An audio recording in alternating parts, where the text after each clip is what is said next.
안녕하십니까, 안희철입니다. 이번 영상은 모의고사 해설 영상이죠. 5번째 모의고사네요. 자, 이번 영상에서 1번부터 20번까지 한번 해설해 드리도록 하겠습니다. 함께 문제를 보시죠. 1번입니다. 다음 중 무효가 아닌 것을 찾으라고 하네요. 답은 1번이죠. 원시적 불능은 무효지만 후발적 불능은 유효하죠.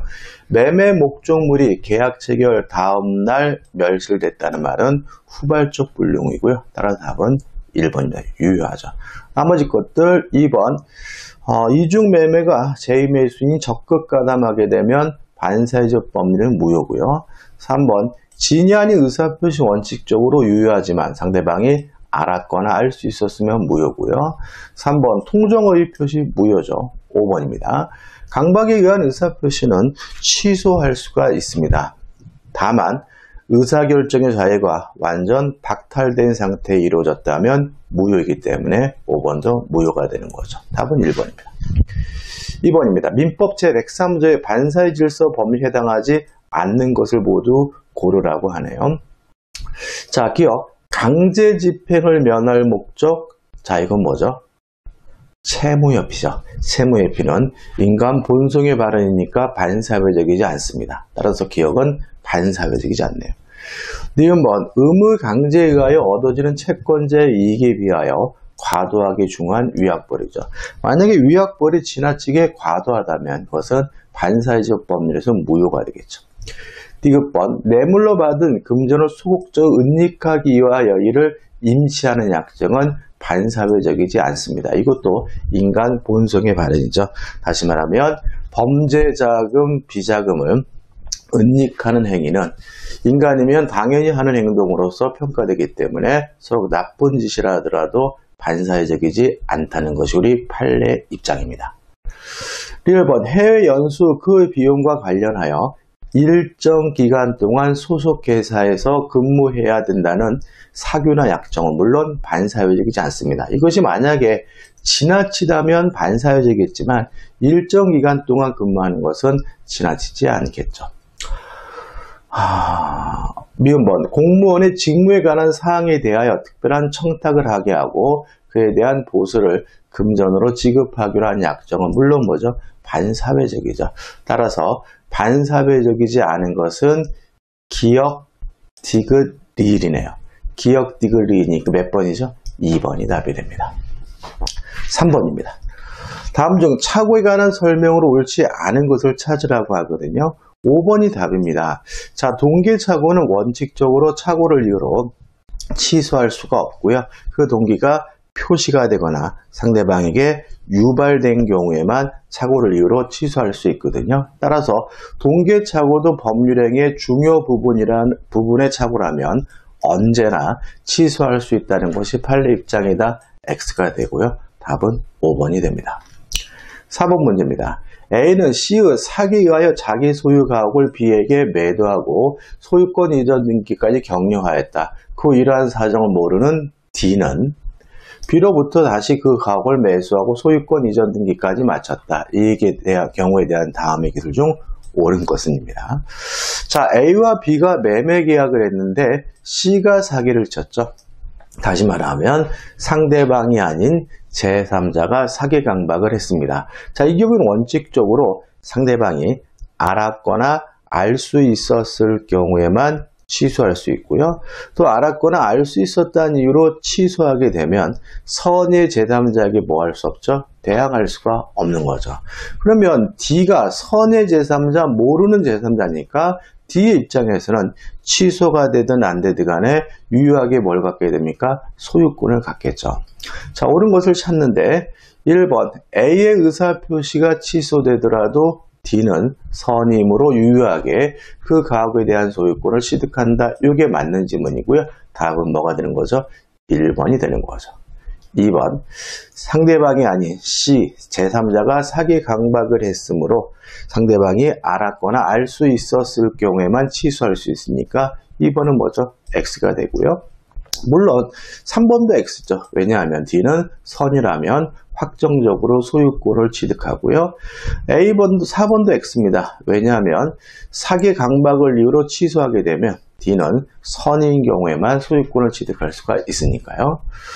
5번 이것도 X입니다. 왜냐하면 취소 후에 이해관계를 가진 사람이라 하더라도 선이면 권리를 취득하게 된다는 것이 우리 판례 입장인 거죠.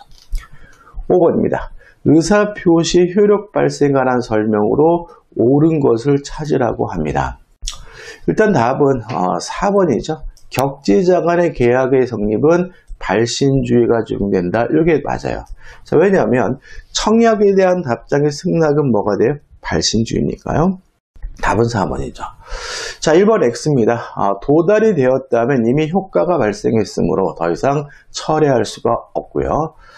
또 상대방이 미성년자예요. 수령 무능력자죠. 따라서 미성년자, 제한 능력자, 수령 무능력자인 경우는 도달됐음을 주장할 수가 없기 때문에 없는데, 다만 제한 능력자 측에서 도달을 주장하는 것은 가능하거든요. 그래서 2번 의사표시가 미성년자에게 도달한 경우 미성년자인 수령자는 도달의 효과를 주장할 수 없다는 질문은 X가 되는 거죠. 3번 표의자가 발신 후 무능력자가 됐어요. 아무런 제한이 없죠. 다시 말하면 발신 후 발신 후 도달하기 전에 사망하거나 제한 능력자가 되도록 아무런 효력의 영향이 없으므로 3번도 X가 되고요. 5번 이런 거 아닙니다. 그러니까 우리가 일간 신문지에 공고한다 이런 거는 이런 제도 자체가 존재하지 않으니까 주의하시기 바라고요. 옳은 것은 4번이 됩니다. 6번입니다. 갑은 을에게 자기 소유 아파트에 대하여 매매 계약의 체결에 관한 대리권을 수여했고 이에 따라 을은 갑을 위하여 병가 매매 계약을 체결하였다. 이에 관한 설명으로 옳지 않은 것을 찾으라고 하네요. 자, 5번이 답인데 지금 보시면 을이 병으로부터 매매 대금을 유용할 배임적 의도를 갖고 있었어요. 자, 이거 우리가 대리권 남용이라고 합니다. 대리권 남용은 원칙적으로 유효하지만 상대방이 알았거나 알 수 있었을 경우에는 무효다. 다시 말하면 대리권 남용에 대해서는 진이 아닌 의사표시가 라는 민법 규정을 유추 적용하고 있거든요. 따라서 상대방인 병이 이를 알았다 하면 무효입니다. 원칙적으로 유효하지만 상대방이 알았거나 알 수 있었으면 무효입니다. 따라서 그 한도에서 을은 무권 대리가 된다는 질문은 X가 되고요. 답은 5번이 됩니다. 7번입니다. 다음 복대리에 관련한 기술로서 옳지 않은 것을 찾으라고 하네요. 자, 2번을 볼까요? A가 B의 임의 대리인인 경우 A는 질병으로 인하여 대리인을 할 수 없을 때에는 복대리는 선임할 수 있다는 얘기는 맞습니다. 왜냐하면 임의 대리인은 원칙적으로 복대리를 선임할 수가 없지만 본인의 승낙이 있거나 부득이한 사유가 있다면 복대리를 선임할 수 있어요. 따라서 질병으로 인하여 대리행위를 할 수 없다면 부득이한 사유가 존재하는 것이니까 여기까지는 맞아요. 근데 문제는 이렇게 본인의 승낙이 있거나 부득이한 사유가 있다는 이유로 복대리를 선임한 경우에는 원칙적으로 선임 감독에 대한 과실 책임만 부담하거든요. 선임이나 감독에 대해서 잘못했을 때만 책임을 부담하기 때문에 이 경우 A는 본인에 대하여 모든 책임을 부담한다는 질문은 X가 되고요. 답은 2번이 되는 거죠. 8번입니다. 갑이 대리권 없이 을의 대리인으로서 상대방 병가 계약을 체결한 경우에 관한 설명 중 옳은 것을 찾으라고 합니다.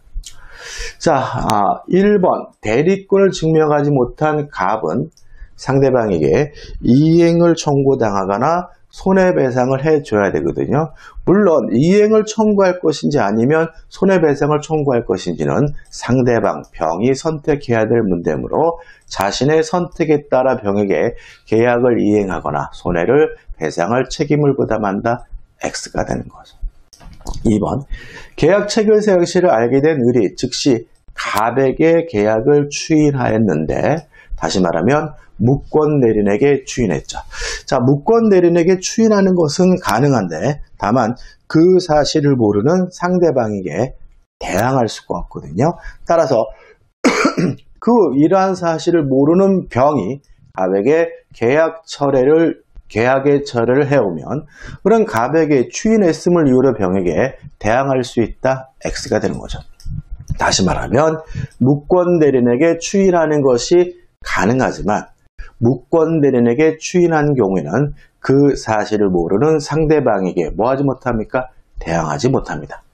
3번 병이 을에게 상당한 기간을 정하여 계약의 추인료 격답을 채과했는데 을이 그 기간 내에 추인에 통보를 하지 않으면 을은 병에게 계약의 이행을 거절할 수 없다. X죠. 왜냐하면 그 기간 내에 추인을 통보하지 않으면 추인을 거절한 것으로 확정이 되니까 이제는 확정적 무효가 되는 거죠. 따라서 이행을 거절하는 것이 가능하겠죠. 4번입니다. 을이 계약의 일부에 대하여 추인하는 경우에는 효력이 없으나 병에 동의가 있으면 추인의 효력이 발생한다. 맞는 질문이고 답은 4번이죠. 다시 말하면 본인의 일부에 대한 추인이나 변경에 관한 추인은 상대방의 동의가 없는 한 무효입니다. 답은 4번이죠. 5번 미성년자라도 법정대리인의 동의 없이 대리행위를 할 수 있으므로까지 맞는데 갑이 미성년자인 경우에도 갑은 무권대리인의 책임을 면할 수 없다. X입니다. 자, 무권대리인과 거래한 상대방인 병은 이행을 청구하거나 손해배상을 청구하게 되는데 주의하실 것은 반드시 무권대리인이 뭐해야 되냐면 해기 능력자이어야 하거든요. 따라서 무권대리인인 갑이 미성년자 제한 능력자인 경우에는 이행을 청구할 수 없고 손해배상을 청구할 수 없기 때문에 5번은 X고요. 옳은 것은 4번이고 4번이 답이네요. 9번입니다. 갑과 을은 A, B 두 개의 토지에 관한 매매 계약을 체결하였으나 A 토지의 매매가 어떤 사정으로 인하여 무효가 되었다. 다음 설명 중 맞는 것은요. 그러면 일부가 무효죠. 자, 일부가 무효면 원칙적으로 전부가 무효이니까 옳은 것은 뭐죠? 5번이죠. 원칙적으로 B토지에 관한 매매 계약도 무효가 된다. 이게 답이 되는 거죠. 10번입니다. 민법상 조건부 법률에 관한 설명으로 옳지 않은 것을 찾으라고 하네요. 자, 1번이 답인데 정지조건부 채권 양도에 있어서 정지조건이 성취되었다는 사실이죠. 자, 정지조건이 성취가 되면 효과가 생깁니다. 따라서 정지조건이 성취되었으면 효과 발생을 주장하는 자가 입증하는 거거든요. 따라서 채권 양도 효력을 부정하는 자가 증명하는 것이 아니라 채권 양도 효력의 발생을 주장하는 자가 증명해야 되므로 1번이 X고 1번이 답이 되는 거죠. 11번입니다. 점의 추정에 관한 다음 설명으로 옳은 것을 모두 고른 것은이죠. 자, 일단 기억 맞죠? 자, 선의의 점유자가 본권에 관한 소에서 패소해요. 그러면 선의에서 악유로 바뀝니다. 언제요? 그 소가 제기된 때. 꼭 기억해 두셔야 되겠죠? 그 다음에 니은번이죠. 니은번. 전후 양 시점에 점유한 사실이 있는 때는 그 점유는 계속한 것으로 추정되지만 전후 양 시점의 점유자가 다른 경우에는 점유의 승계가 입증되더라도 점유의 계속은 추정되지 않는다. X입니다. 자, 우리 판례에 따른다면 전후 양 시점의 점유자가 다르더라도 점유 승계가 입증됐다면 계속된 것으로 추정된다는 것이 우리 판례 입장이라는 거 주의하시고요. 꼭 기억해 두셔야 됩니다. 디귿번. 점유의 승계가 있는 경우 전 점유자의 점유가 타주 점유라고 해도 점유자의 승계인이 자기의 점유만을 주장하는 경우에는 현 점유자의 점유는 자주 점유로 추정된다. 맞는 지문이죠. 자, 일단 점유자는 선택할 수가 있습니다. 앞 점유자와 합산해서 주장할 수도 있고요. 자기만의 점유를 주장할 수도 있거든요. 근데 만약에 앞 점유자와 점유기간을 합산해서 주장하게 되면 하자가 승계가 돼요. 따라서 합산해서 주장하게 되면 전 점유자가 타주라면 승계받은 사람도 뭐겠습니까? 타주겠죠. 그렇지만 자기의 점유만을 주장한다면 하자가 승계되지 않기 때문에 현 점유자의 점유는 원칙에 따라서 자주 점유로 추정이 되겠죠. 맞는 질문이네요. 1번. 점유자는 소유의 의사로서니 무과실, 병원 및 공연하게 점유한 거 수정한다. X입니다. 무과실은 추정되지 않는다는 거 꼭 기억해 두셔야 되겠죠. 따라서 옳은 것은 기억 디귿해서 2번이 답이네요. 12번입니다. 소유권에 기한 물권적 청구권에 관한 설명 중 옳지 않은 것은이죠. 자, 1번. 갑이 을의 토지에 무단으로 건물을 신축한 후 이를 병에게 임대한 경우 을은 병에게만 물권적 청구권 행사할 수 있다. X입니다.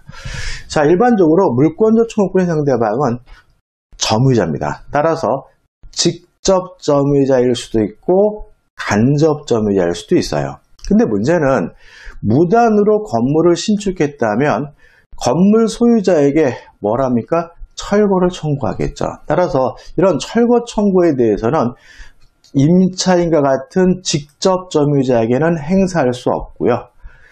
임대인인 간접 점유자에게 청구하는 거거든요. 따라서 병에게만이 아니라 오히려 갑에게 물권적 청구권 행사해야 되기 때문에 1번이 옳지 않고 1번이 답이 되는 거죠. 12번은 1번이 답이네.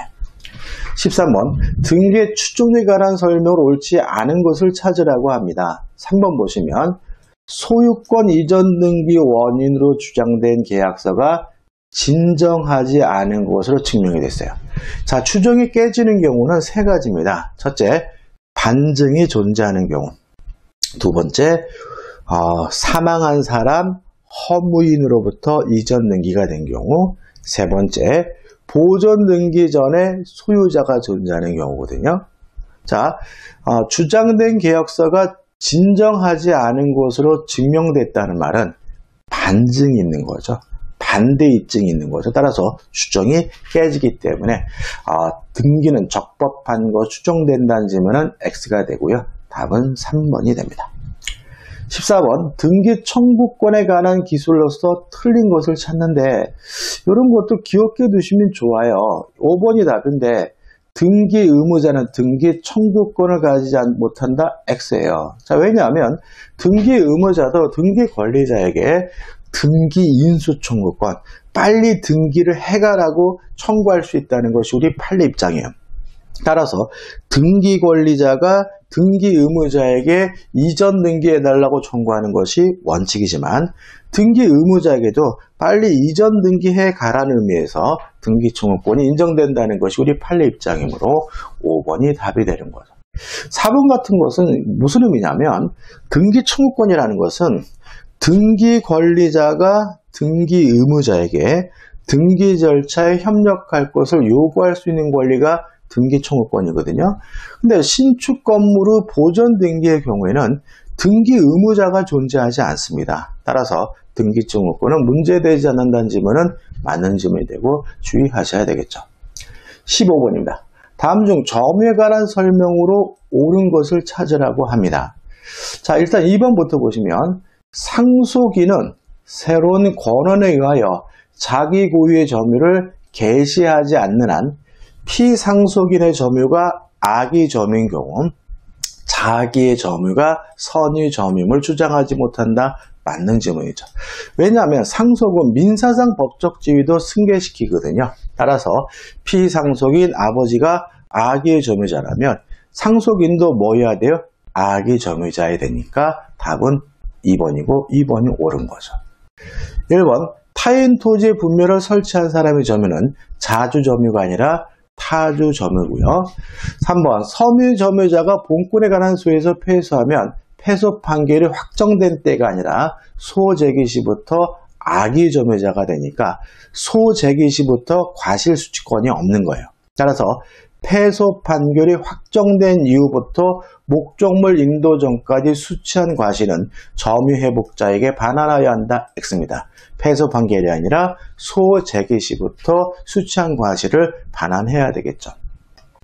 4번. 인도해줄 의무가 발생하면 그 사람의 점유는 자주에서 타주 점유로 바뀝니다. 따라서 부동산을 매도한 사람이 매매 대금을 다 받았는데도 여전히 그 부동산을 점유하고 있다면 그 매도인에게는 인도해줄 의무가 발생했으니까 더 이상 자주 점유가 아니라 타주점유라는 것이 우리 판례 입장이므로 자주점유이다. X죠.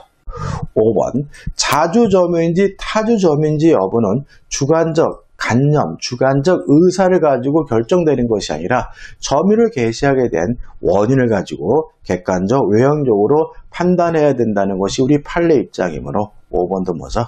X가 되는 거죠. 16번입니다.